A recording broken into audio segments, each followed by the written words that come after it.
Good morning. आज हम कक्षा 11 मैथ के लिए सेट संबंधी कुछ वीडियो आपको दे रहे हैं। पिछले वीडियो में आपने अंतराल आर के समुच्चय के रूप में आपने पढ़ा था, चार अंतराल, विवृत, समवृत और उसके दो पार्ट। और आज हम सबसे पहले आपको बताएंगे समुच्चयों का समुच्चय।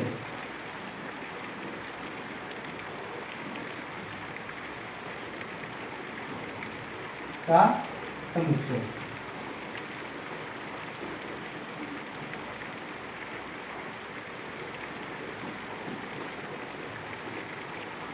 सबसे पहले इसकी परिभाषा में सीधे आप ऐसा कह सकते हो कि जैसे हम एग्जाम्पल हम पहले दे दें, इसकी परिभाषा आपको बता देते हैं। यदि एक कोई समुच्चय है, मान लीजिए 1 2 3, तो अगर इनके हम पहले उप समुच्चय निकालें, ए के उप समुच्चय क्या निकलेंगे? सबसे पहला क्या होता है 5, और दूसरा फिर सभी का सिंगल 1 2 3, इसके बाद जोड़े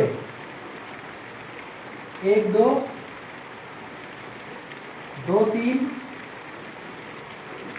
3 1, और फिर लास्ट में तीनों का 1 2 3। ये उप समुच्चय हो गए। अगर हम समुच्चयों का समुच्चय निकालें, समुच्चयों का समुच्चय, तो यहाँ पर इन समुच्चयों को समुच्चय के अंदर डाल देंगे। पहला 5 1 2 3, अगर हम इतने ले लें, ये समुच्चयों का समुच्चय कहलाएगा। जरूरी नहीं कि हम पूरा ही उसके समुच्चय ले लें, तो मतलब जो भी उस समुच्चय का समुच्चय होगा वो इसी टाइप से होगा कि समुच्चय के अंदर जो भी अवयव है वो समुच्चय के रूप में उपलब्ध है, तभी ये आपका समुच्चयों का समुच्चय कहलाएगा। और इसके लिए एक एग्जाम्पल और हम आपको दिखा दे रहे हैं।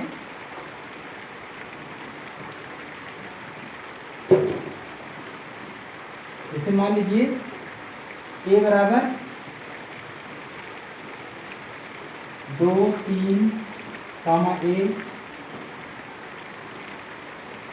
a b c x y z। जरूरी नहीं है कि उस समुच्चय ही निकालें, बस इसमें जरूरी ये है कि समुच्चय के अंदर के जो अवयव हैं वो समुच्चय के रूप में है। वैसे समुच्चय में आप समुच्चय में जानते हो कि अवयव जैसे 1 2 3, इन्हें हम क्या कहेंगे? अवयव। यहाँ पर ये समुच्चय आपका अवयव बन रहा है, इसलिए यहाँ जब केवल अवयव हों तो वो समुच्चय कहलाएगा, मगर जब समुच्चय ही अवयव बन जाए तो वो समुच्चयों का समुच्चय कहलाएगा। ठीक है। एक अगला टॉपिक है घात समुच्चय, वो इसी से रिलेटेड है। घात समुच्चय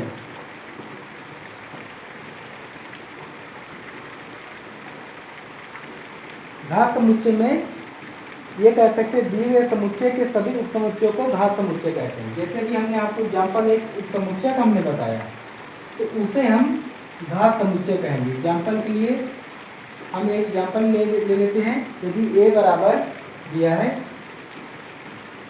0 3 4, और ये कह रहा है a का घात समुच्चय निकालिए। a का घात समुच्चय निकालो। यहाँ सबसे पहले हमें a के उप समुच्चय निकालने पड़ेंगे। तो सबसे पहले आप निकालिए a के उप समुच्चय कितने होंगे? उप समुच्चय के निकालने के लिए फार्मूला बनता है 2 की पावर n। यहाँ पर 2 की पावर n कितने हैं? 1 2 3, तो कितने बन जाएंगे? 8। वो भी कौन कौन से होंगे? पहला i, अब इनका पहले 1 1, बाद में 2 2 का जोड़ा, बाद में 3 3 का। 0 3 4 और फिर 0 कामा 3 3 कामा 4 और 4 कामा 0 और एक लास्ट में 0 3 4। ये पीछे भी हम बता चुके हैं। उस समुच्चय निकालना फिर से एक बार बता दे रहे हैं। पहले आप इन आई सब में उपलब्ध होगा, फिर आप इनको एक एक बार पहले सिंगल सिंगल लिखेंगे, फिर बाद में 2 2 के जोड़े बना के 0 3 3 4 4 है 4 0 ये, और लास्ट में पूरा। तो कितने उप समुच्चय थे? 8। 1 2 3 4 5 6 7 8, ये 8 उप समुच्चय हो गए। अब हमें निकालना क्या है? ए का घात समुच्चय। इतना निकालने के बाद तब आप निकालेंगे ए का घात समुच्चय। यहाँ पर इन उप समुच्चयों को पूरे जितने हैं, अगर आप इनको इसके अंदर पूरा डाल दोगे तो यहाँ पर ये ए का घात समुच्चय बन जाएगा। अर्थात i 0 3 ऐसे करके पूरे आपको कहाँ तक लिखना है? 0 3 4। यानी अब ये आपका ए का घात समुच्चय कहलाएगा। ये एक तरह से समुच्चय का समुच्चय जैसा है, लेकिन समुच्चय के समुच्चय में घात समुच्चय और कुछ भी एग्जाम्पल्स आ रहे वो सम्मिलित हो सकते हैं, मगर घात समुच्चय में सिर्फ आपका एक उप समुच्चय ही सम्मिलित होगा। जैसे भी हमने उसमें एक एग्जाम्पल ऐसे ही लेके बता दिया था कि a बराबर 1 ABCD, ये आपका समुच्चयों का समुच्चय है। इसमें कोई ये जरूरत नहीं कि घात समुच्चय बनाऊं, लेकिन इसमें जरूरी है घात समुच्चय में कि घात समुच्चय में उप समुच्चय ही आपके घात समुच्चय कहलाएंगे।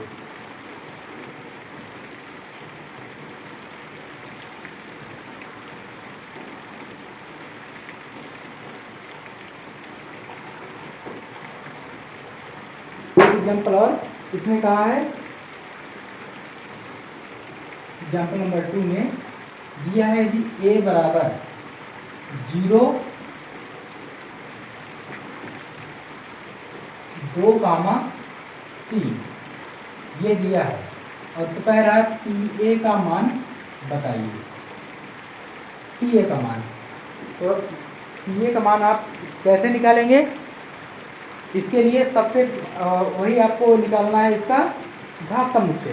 तो पहले आप इसका घात समुच्चय निकाल लीजिए कि ये ही घात समुच्चय है।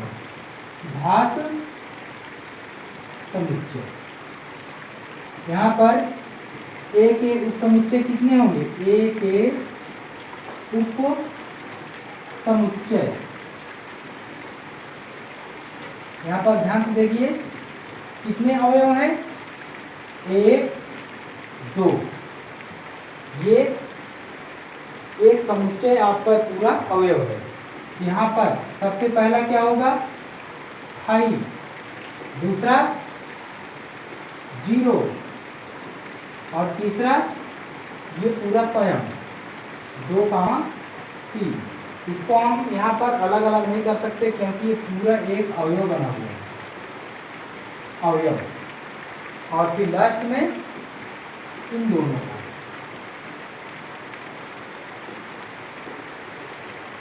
0 कामा 2 3।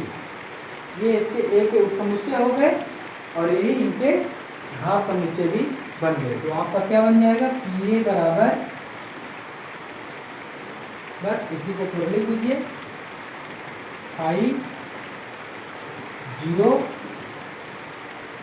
2 कामा 3 0 2 कामा 3, ये आपका पी ए का मान आ गया। ठीक है, अब एक चीज़ और बता दें, ये तो खाली इतना हो गया। अगर कहीं ऐसा कह देता कि पी ए का मान बताइए, यहाँ इसका मतलब क्या होता है कि घात समुच्चय का घात समुच्चय, ये घात समुच्चय का घात, तो आपको पुनः फिर इसका आपको वही उप समुच्चय निकालना पड़ता। 1 2 3 4 अर्थात 2 की घातें 4 अर्थात कितने में निकलेंगे 16 उप समुच्चय, और उन 16 उप समुच्चय को लिख देंगे तो ये आपका पीपीए बन जाएगा। हम इसके लिए एक छोटा सा एग्जाम्पल लेंगे। जैसे यहाँ पर दिया है a बराबर 0 दिया हुआ है, या मान लीजिए 5 दिया हुआ है, तो पहले हम आपसे पीए निकलवाएंगे। तो पीए में सिर्फ एक ही है और यही आपका पीए में उतर आएगा। अगर हम कह दें कि आप इसका पीए निकालेंगे, यानी घात समुच्चय का घात, तो आप इसको स्वयं फिर से रिपीट कर देंगे। यहाँ पर 5 में लेके हम 0 ले लेंगे तो ज़्यादा स्पष्ट हो जाएगा। तो इसमें एक आ जाएगा 0 और दूसरा आ जाएगा 5। एक अवयव है तो पहला 0 दूसरा 5, या पहले 5 दूसरा 0। और अगर हम इसका पीपीए निकालेंगे तो अब कितने अवयव हो गए 2, तो अर्थात पहला एक 5 तो बनेगा ही, और साथ में अब इन दोनों को आप अलग अलग करेंगे, 0 5 और 0 कामा 5, पीपी आपके अब यहाँ पे क्या हो गया 4। इस प्रकार आप घात समुच्चय का घात, फिर अगर इसका तीसरा भी निकालना होता पीपीए,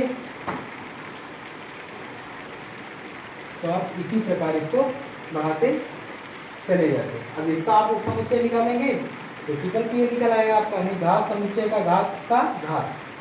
वैसे ही आपको बस सभी के उप समुच्चय बारी बारी से निकालते चलने हैं, और आपका ये बार बार जितने बार पी रखा हुआ है उतने बार का आपका घात समुच्चय आ जाएगा। ठीक है, अब आज के लिए इतना ही। Thank you.